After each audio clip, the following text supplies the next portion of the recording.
দাদা রিং হচ্ছে। হ্যালো, কে? যার ফোন সে?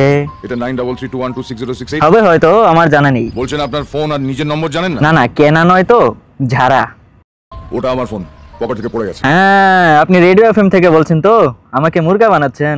আরে দুর্মশাই, ভালো করে কথাটা শুনুন। আপনার হাতে যে ফোনটা আছে তার মালিক আমি। মালিক? ওরে শালা, আমি रिलायंसের मालिकेর সাথে কথা বলছি। सर अंबानी सर, सुनिए ना, हमको बहुत दिन से एक मोबाइल फोन का दरकार है। हमारे पास उतना टाका पैसा नहीं है, हमारा बाबा का पास भी नहीं है। धोपा है तो एक तो चैत्र मास का सेल दीजिए ना, हम एक फोन खरीदेंगे। এই শালা চৈত্র সেল, মানে কি হচ্ছে? আমি মাস্টার, কলকাতায় সবাই আমার নাম জানে। ও, আপনি সেই মাস্টার না যাকে একটা ছাত্রীর শ্লীলতাহানি দায়ে 3 দিনের জন্য ছাত্ররা আটকে রেখেছিল? বাচ্চা, আমি মাফিয়া মাস্টার, আমার নামে কলকাতা কাঁপে। ও, আসলে আমি কলকাতার বাইরে থাকি তো, তাই অত দূর থেকে কলকাতা কাঁপলে ঠিক বুঝতে পারি না। যাকে আপনার সাথে আলাপ হয়ে খুব ভালো লাগলো। এই শালা একদম নাকামি করবি না। তুই শুধু আমার ফোন ছাড়িসনি, আমার 50 লাখ টাকাও ছেড়েছিস। ওই টাকায় লোভ দেবেন না মাস্টার, ওটা লক্ষ্মী তার পেঁচাকে গিফট করেছে। আসতে চাইলে আমার ফোন আর 50 লাখ টাকা ফেরত দে, না হলে কি করবেন মাস্টার মশাই? তো কবর দেবো তোকে। এই তো আবার ঘেড়ি গোলাচ্ছেন মাস্টার।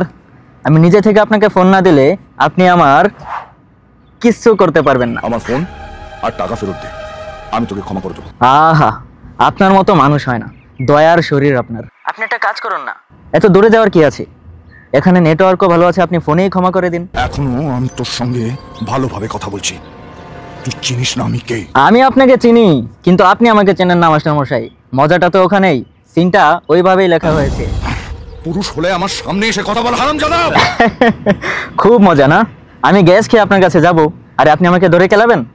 আমি ওই স্কুলে পড়িনি মাস্টার।